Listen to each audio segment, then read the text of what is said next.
magic stands as a fundamental component of the fantasy genre.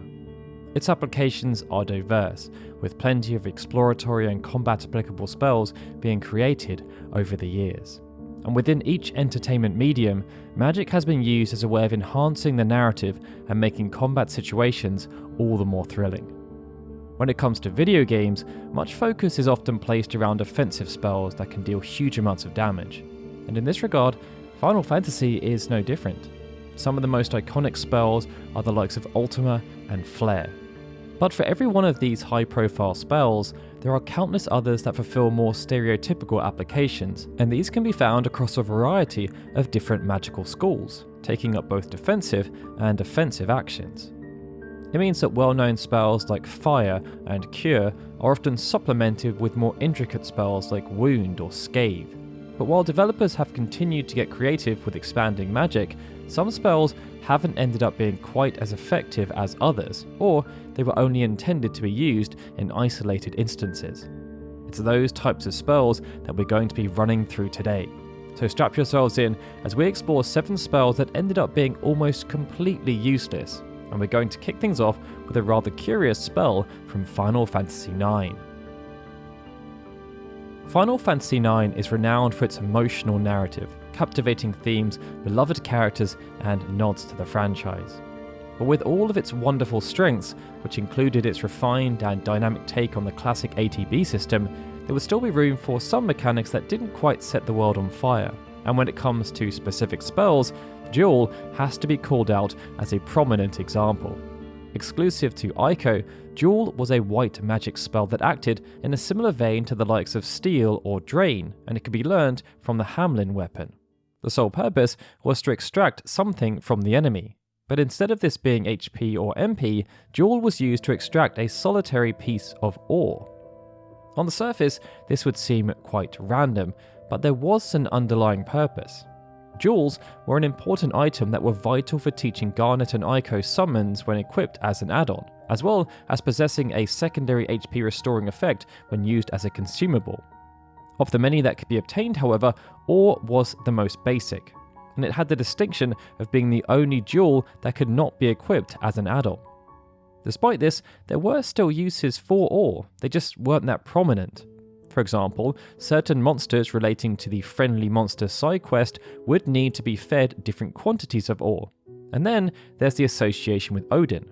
Each Eidolon in the game would have its overall power boosted by the stock of a specific jewel that was in the party's inventory. Ore would affect the power of Odin, with the more held, the higher chance of it inflicting instant death via Zantetsuken. But there was a downside, as holding a higher quantity of ore would also weaken Odin's Gungnir attack. On the surface, this would make Duel seem somewhat useful, but ore was a pretty common enemy drop from monsters all over the world, and it could also be procured via skills like Zidane's Steel, which didn't expend any MP. As a result, Duel would end up being a pretty useless spell that had almost no practical application. Earlier Final Fantasy games, perhaps due to their experimental nature, were often plagued by glitches and technical issues that would help to shape the gaming experience. Often, there were solid intentions behind some of these mechanics that were implemented. They just didn't quite deliver on expectations. And it's perhaps why some spells, such as Fear from the original Final Fantasy, would end up sounding great in theory, but when stress tested, they would end up being found wanting. Fear was a level 4 white magic spell that had the ability to scare enemies away from the battle. Prior to the Pixel Remaster iteration, this worked by there being a hidden statistic for all monsters known as morale. This would then be used to decide whether or not a monster would run away from the encounter via the game performing a formula-based check at the start of every turn. Fear would attempt to increase the probability at which monsters would flee by lowering the value of their morale, and this meant battles could end without a long-winded combat sequence taking place. Well, that was the theory at least. In practice, Fear almost never landed. The developers chose to give a success rate of just 1 in 201, which was pitifully low. This meant it was easier to just run away from the battle than trying to get monsters to do the same. What made Fear even less practical was that if it did happen to land, the party would not earn any experience points or spoils from the encounter. This made the spell near useless, and this sentiment was further enhanced when the Pixel remasters launched, as the morale system was removed, and monsters would instead have a fixed probability of fleeing grafted into their AI scripts. Due to its connection with Ivalice, Final Fantasy XII would bring some novelty to spellcasting. Green and arcane magic were introduced as new schools, and as part of this, and owing to the game's transition to a pseudo-real-time combat system, we would start to see some unusual spells being introduced. Some of them, such as Oil and Balance, would be very powerful in the right hands, but not all of these newer spells were winners, and in this regard, one in particular stood out: Immobilize. Immobilize was a time magic spell that could be cast on multiple enemies to temporarily inhibit their movement. However, that's all it did, as the afflicted enemy could still take actions if they were in range. This meant there were only a few use cases, such as preventing enemies from running away or making it so close-range melee enemies could be attacked from safe distance without fear of retaliation.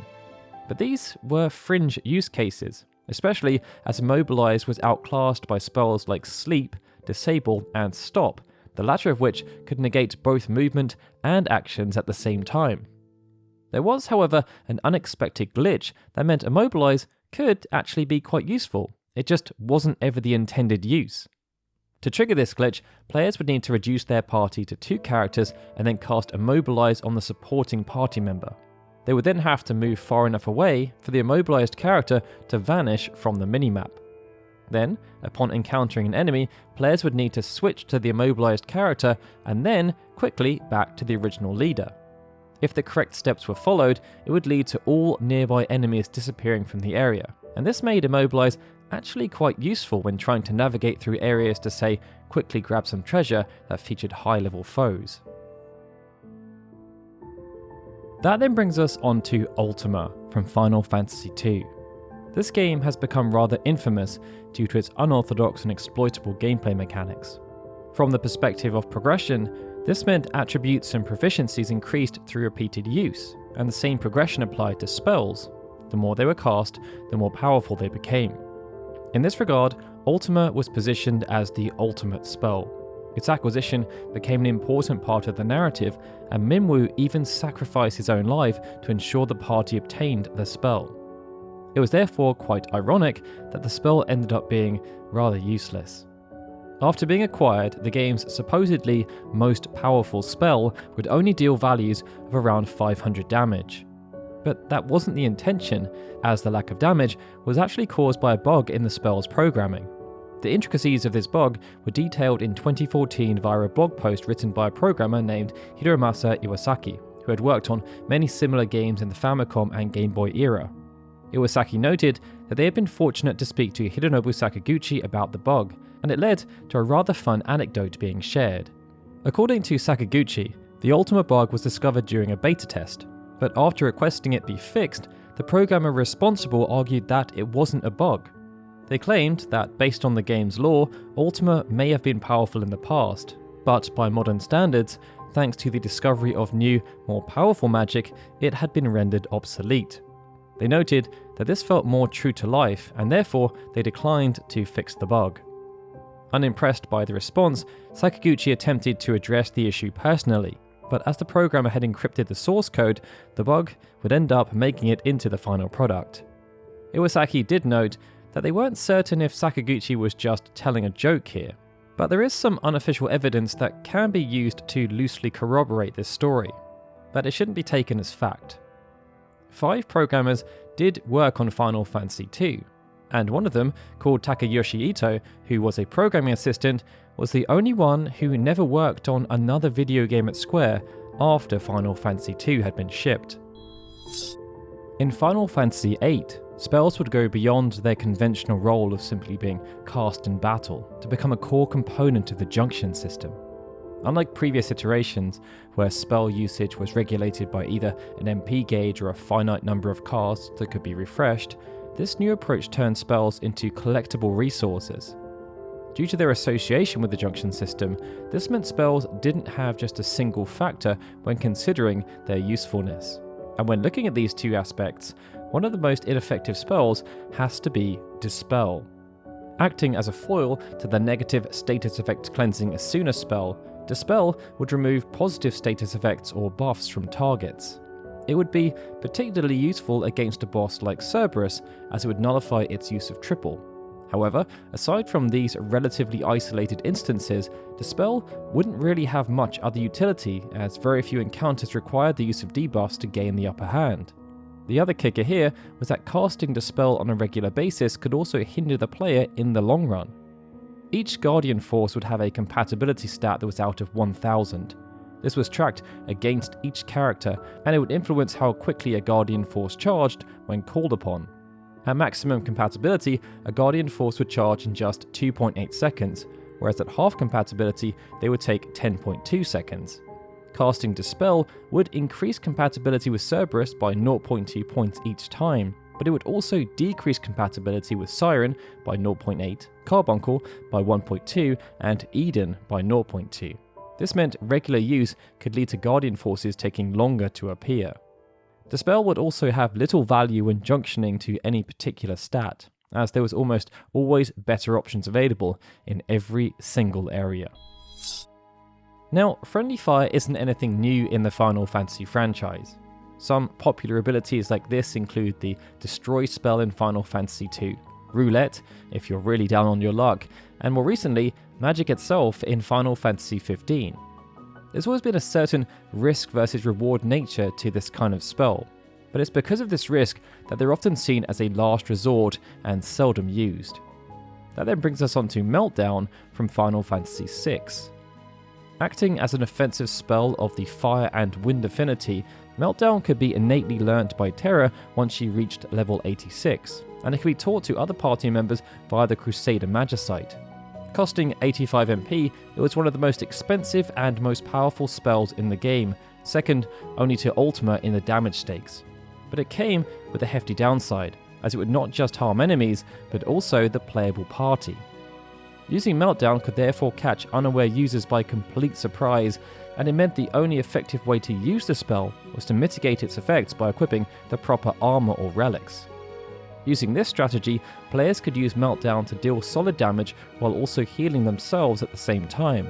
But given the outlay of time needed to make this effective, it was much more efficient to use spells such as Meteor, Flare or Ultima, as each would deal similar or more damage without the same MP cost. In this regard, Meltdown fulfilled a similar role to Apocalypse in Final Fantasy VIII, a very powerful late-game spell that almost nobody would ever use.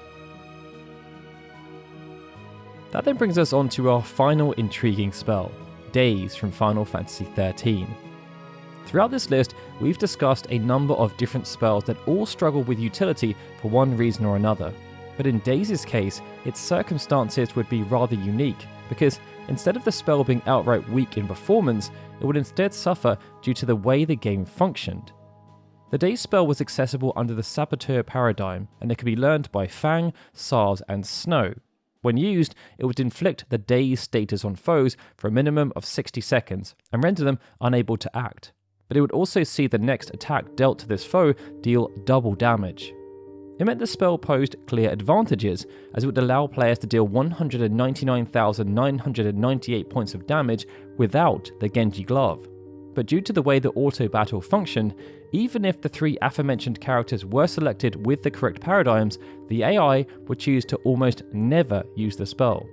Even if they did, the next problem was that any AI-controlled party members with the Commando paradigm would not attack a dazed foe if there were other enemies without the status ailment. Instead, they would only resume normal action when they were all afflicted by daze. Likewise, AI-controlled Ravagers would only attack dazed opponents if the player was also targeting them and there was no Commando on the team, or if there weren't any other enemies, although they could still be collateral to AoE damage. If the player took control and used the combat system manually, it meant Daze could be a very powerful spell, but due to the limitations of the AI and how fast-paced the battle system was, it ended up being rendered almost obsolete. And it's for that reason that Daze is just another of the spells on this list that was almost completely useless. But what are some of the spells that you found pretty lackluster? Please share with us in the comments below, and if you enjoyed this video, feel free to hit that like button and subscribe for more content. Alright everyone, this is Daryl signing out. As always, I'd like to give a big thank you to all of our Patreon and YouTube membership supporters, especially Benjamin Snow, The Livestream, Gregory, Justin Dent, and Sukun TDK, who are super special Onion Knight supporters, and of course, a big thanks to everyone for watching this video. I'll see you all again soon for more Final Fantasy goodness.